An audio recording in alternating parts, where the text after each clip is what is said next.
প্রথম কথা হচ্ছে আওয়ামী লীগে ফিরে আসার আর কোনো সুযোগ নেই। আওয়ামী লীগকে রাজনৈতিক অধিকার দিয়ে নির্বাচন করার অধিকার দিয়ে কেউ যদি মনে করে দেশে গণতন্ত্র পূর্ণ প্রতিষ্ঠা করা সম্ভব, আমি তাদের সঙ্গে দ্বিমত পোষণ করি। আওয়ামী লীগ ফ্যাসিবাদী একটি শক্তি, জার্মানির নাৎসিদের সঙ্গে তার তুলনা করা যায়। তাদের গণতান্ত্রিক রাজনীতিতে কোনো স্থান হবে এর কোনো কারণ নাই।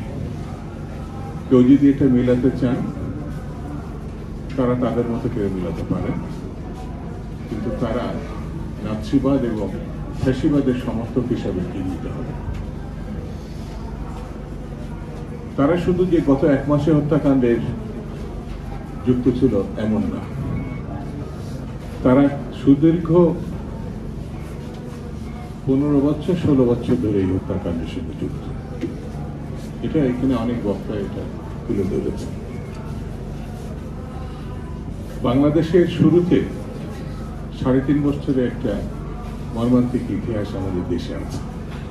সেখানেও আওয়ামী লীগ রাজনৈতিক সুস্থতার পরিচয় দেয়নি। সেই কারণে বাংলাদেশের গণতন্ত্র প্রতিষ্ঠার জন্যে আওয়ামী লীগ খুব প্রয়োজনীয়, এটা ভাবার কোনো কারণ নাই। আর যদি কেউ ভাবতে পারে ফ্যাসিবাদের তো দোষ থাকতেই পারে।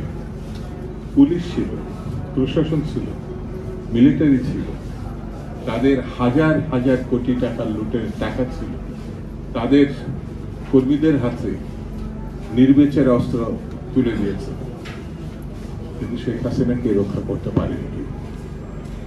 দেশের জনগণ যখন কাউকে প্রত্যাখ্যান করে, সেই প্রত্যাখ্যান কত নির্মম হয় সেটি গত 2 মাস আগে সারা বিশ্ব দেখেছে, বাংলাদেশ দেখেছে। সেই কারণে আগামী দিনের আওয়ামী লীগের ফিরে আসার কোনো সুযোগ আছে বলে আমি মনে করি। নির্বাচন যত তাড়াতাড়ি হবে তত দেশের জন্য, মানুষের জন্য, অর্থনীতির জন্য, রাজনীতির জন্য ভালো হবে। যে কোনো কথা বলে কেউ যদি নির্বাচন আড়াল করার চেষ্টা করে, বুঝতে হবে সে আর যাই হোক জনগণের ক্ষমতায়নে বিশ্বাসী না। গত 20 বছর ধরে এদেশের মানুষ একটা ভোট দিতে পারে, নানান কথা বলে, উন্নয়নের কথা বলে, গণতন্ত্রের তথাকথিত শব্দ উচ্চারণ করে, কেউ কেউ ইসলামের কথা বলে এই মানুষের ভোটাধিকারকে রহিত করেছে। আমি ব্যক্তিগতভাবে মনে করি, আমার দলও মনে করে, মানুষের ভোটাধিকার ফিরিয়ে দেওয়ার অর্থই হচ্ছে গণতন্ত্রের সপক্ষে কাজ করা। আপনি যত যুক্তি দেন, অ্যাবস্ট্রাক্ট কবিতা লিখে কোনো লাভ হবে না যে কবিতা মানুষ বুঝতে পারে না। এমন কবিতাই চাই যে কবিতা নজরুলের হবে, যে কবিতা রবীন্দ্রনাথের হবে, যে কবিতা মানচিত্র চিবিয়ে খবর সেই কবির কবিতা হবে। এমন কবিতা বলার চেষ্টা করেন না আগে সংস্কার তারপরে নির্বাচন। কি সংস্কার করবেন আপনি? মানুষের সঙ্গে ভোটের সবচেয়ে বড় সংস্কার। এইটার বাইরে আপনি যখনই যাবেন তখনই আপনাকে দেশবাসী সন্দেহ করবে, এরা বোধহয় ক্ষমতা আগেই থাকতে চাচ্ছে। ভালো কাজটা আগে করে, খারাপ কাজটা বাদ দেয়। এটা হলো আমার মতামত। বন্ধুরা, পার্টির পক্ষ থেকে আমাদের দেশনায়ক তারেক রহমান স্পষ্ট করে বলেছেন, একেবারে বোঝার কোনো অসুবিধা নেই, গণতন্ত্রের আন্দোলন বন্ধ করা যাবে না। গণতন্ত্র প্রতিষ্ঠিত হয়নি। গণতন্ত্র তখনই প্রতিষ্ঠিত হবে যখন নির্বাচন হবে। আর নির্বাচনই কাকে ক্ষমতায় আনবে মানুষের হাতে দেন না সেই ক্ষমতাটা। কিন্তু আমি, আমার দল এবং এই দেশের গণতন্ত্রপ্রিয় মানুষ মনে করে আগামী দিনের প্রধানমন্ত্রী জনাব তারেক রহমান।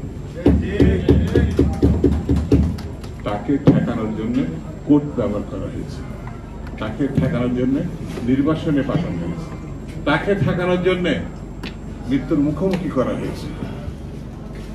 ভেঙে পড়ে সুন্দর ব্যাখ্যা এখানে হাবিব যারা যে আরেকটা গণঅভ্যুত্থানে নেতৃত্ব দিয়েছে, সেখানে সকল বক্তা চমৎকারভাবে কথা বলেছে।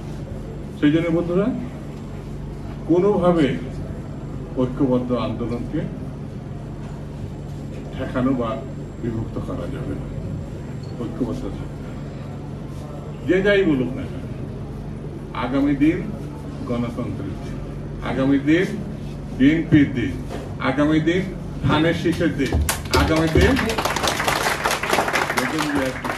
আগামী দিন তারেক রহমানের সৈনিকদের। এই বিশ্বাসটা নিয়ে আমরা সামনে এগিয়ে যেতে চাই। ভালো থাকবেন। খুদা হাফেজ। বাংলাদেশ জিন্দাবাদ।